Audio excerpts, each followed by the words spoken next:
फिल्में देखता था मैं जब मैं परेशान हुआ करता था, लेकिन जब मैं किसी नई फिल्म को देखता था तो और परेशान हो जाता था।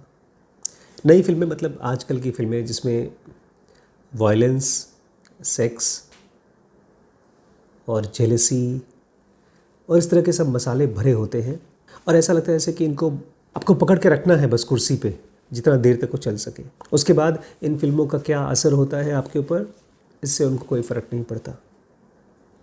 लेकिन कुछ फिल्में थी जो मैं देखता था और फिल्में देखने के बाद मैं शांत हो जाता था। ऐसी ही मेरी एक बहुत फेवरेट फिल्म है बावर्ची। देखिए आपने, उसमें एक सिंपल सा एक प्रोफेसर है जिसने अपना प्रोफेसरगिरी छोड़ करके बावर्ची का काम किया। और क्यों बावर्ची का काम किया? क्योंकि वो नहीं चाहता कि घरों में लड़ाई हो। आमतौर पे घरों में लड़ाइयाँ होती हैं। मुझे बड़ा अच्छा लगा क्योंकि घर घर में लड़ाई होती है और एक फिल्म में यही बताया गया कि लोग अपने आपस में लड़ाई ना करें। एक उम्मीद सी जगी। गाने बड़े प्यारे होते थे। अब बहुत कम ऐसे गाने आते हैं। उनको देखने के बाद मन करता है एक नेचर का वॉक ले लो। लेकिन अब अगर कोई सीरीज़ देख लीजिए या कोई फिल्म देख लीजिए, उनको देखने के बाद सेक्स करने का मन करता है या कुछ फॉरेन टूर करने का मन करता है, अमीर बनने का मन करता है। मतलब अंदर से और डिस्टर्ब्ड हो जाते हैं हम लोग। कुछ ऐसा होता है जिसमें आप अपने आप को आधे घंटे, 1 घंटे के लिए, 2 घंटे के लिए एंटरटेन तो कर लेते हैं, लेकिन उसके बाद जब फिल्में देखकर खाली होते हैं तो अपने बारे में बहुत बेकार फील करते हैं, बहुत गरीब फील करते हैं, बहुत फ्रस्ट्रेटेड फील करते हैं। फिल्में सोर्स ऑफ एंटरटेनमेंट खाली नहीं होती। फिल्में कहीं ना कहीं एक सटल फॉर्म में हमारे लिए एजुकेशन भी होती हैं। हम कैसे कपड़े पहनते हैं, हमारी भाषा कैसी होती है, हम किस तरह की वैल्यूज़ को इम्पोर्टेंस देते हैं। एक फिल्म आई थी बहुत पहले, नमक हराम। एक सरकास्टिक मूवी थी, बहुत ही स्ट्रॉन्ग मूवी थी, जिसमें आदरणीय अमिताभ बच्चन जी और श्री राजेश खन्ना जी दोनों बहुत अच्छे दोस्त थे। लेकिन कुछ ऐसा हुआ जिसकी वजह से अमिताभ बच्चन के पिताजी ने राजेश खन्ना को मरवा दिया। अमीर बाप का बेटा था वो, और फिर अंत में उसने भी अपना सब प्रॉपर्टी छोड़ करके वो अपने दोस्त की तरफ हो गया। आप जब किसी चीज़ को देखते हैं, किसी फिल्म को देखते हैं ना, तो कुछ फिल्में ऐसी होती हैं जो आपको सवाल पैदा करके दे देती हैं, और वो सवाल ऐसे होते हैं जो आपको छोड़ नहीं पाते। जैसे एक फिल्म थी मंडी। मंडी में प्रोस्टिट्यूट्स की लाइफ दिखाई गई है, लेकिन जब एंड किया तो शबाना आज़मी जी ने और स्मिता पाटिल जी ने उसमें बहुत बढ़िया रोल किया था।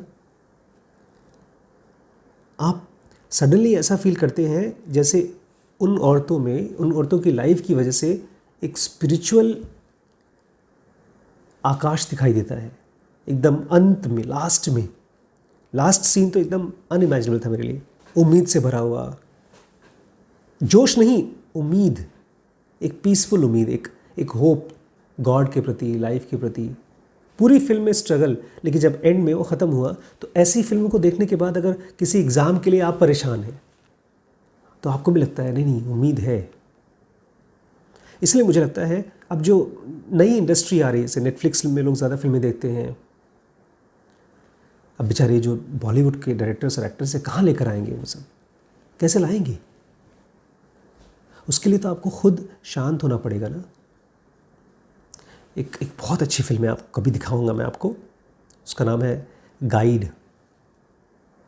गाइड में देवानंद जी हैं और वो गाइड थे, जो कहीं पुराने महल को दिखाने वाले गाइड होते हैं, टूरिस्ट गाइड होते हैं, ऐसे गाइड का काम करते थे। तो एक लड़की से प्यार हो जाता है और फिर फाइनली उस लड़की से उनको ब्रेकअप हो जाता है, क्योंकि वो लड़की शादीशुदा थी और बहुत झंझट होती है। फिर उनको हो जाती है जेल, चोरी के चक्कर में जेल हो जाती है। जेल से बाहर आते हैं, फिर वो एक एक्सीडेंटल साधु बन जाते हैं, एक्सीडेंटल साधु। बट उस साधु के लाइफ के एंड में वो सचमुच के एनलाइटेंड आदमी बन जाते हैं। उसमें एक गाना मुझे बहुत अच्छा लगता है।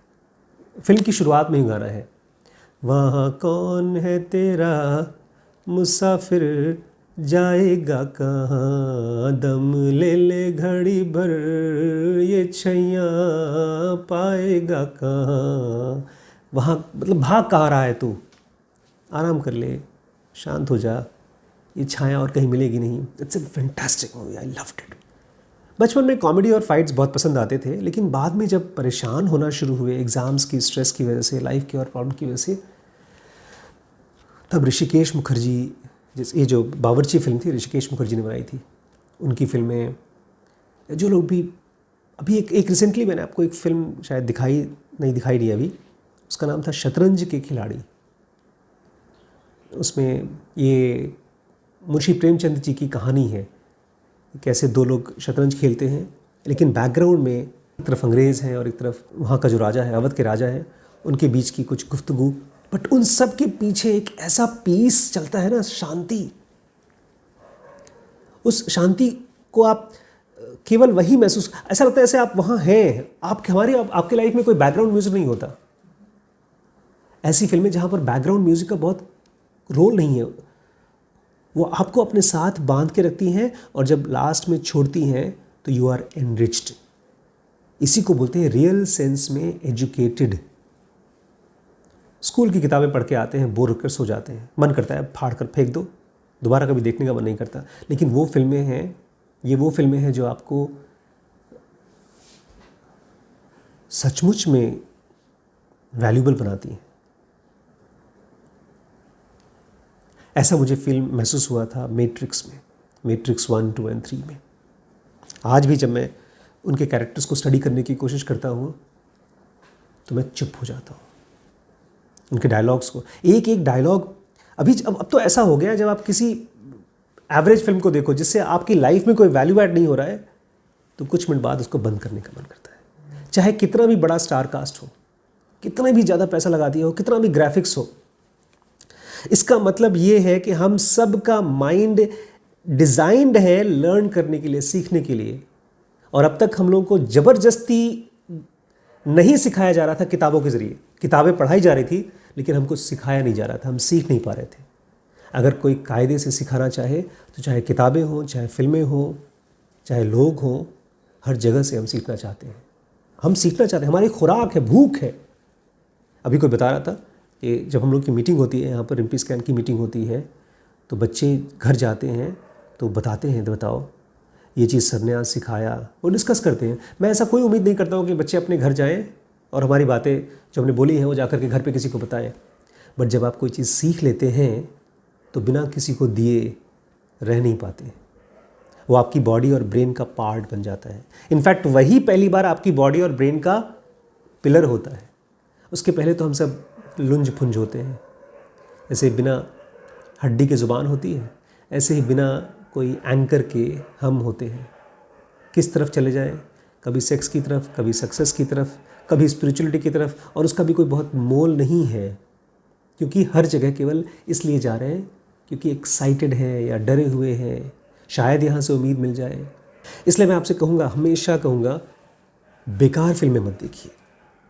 देखिए, शुरू के 2, 4, 5, 10 मिनट देखिए, लेकिन केवल इसलिए मत देखिए क्योंकि कुछ है ही नहीं देखने को। ये तो ऐसा हो जाएगा जैसे आप किचन में गए और वहाँ पर कुछ खाने को नहीं तो कचरा उठा के खा रहे हैं वहाँ से। एक एक सीन जब आप देखते हैं वीडियो में, या जब सुनते हैं, या जब किसी से बात करते हैं, वो सब कुछ आपके ब्रेन को बनाता है। इसलिए मैंने स्टार्ट किया ये कोर्सेज कि जो लोग सीखना चाहते हैं उनके लिए रहे कुछ हो। मैंने जब सीखना शुरू किया तो मुझे लगा कि मेरे पास ख़जाना आ गया है और उस ख़जाने को मैं दे पा रहा हूँ आप लोगों तक। इस तरह के बहुत से ख़जाने हैं, बशर्ते हम एक्सप्लोर करना चाहें। इसलिए कोई बेकार फिल्म मत देखिए। जैसे सड़ा हुआ खाना नहीं खाते, हटा दीजिए, चाहे कोई कितने भी मन से बनाए, मत देखिए। और जब कोई अच्छी फिल्म मिल जाए उसको छोड़िए मत। अच्छी फिल्म मतलब जो आपको छोड़े तो आप ज़्यादा वैल्यूबल महसूस करें, ज़्यादा पीसफुल महसूस करें।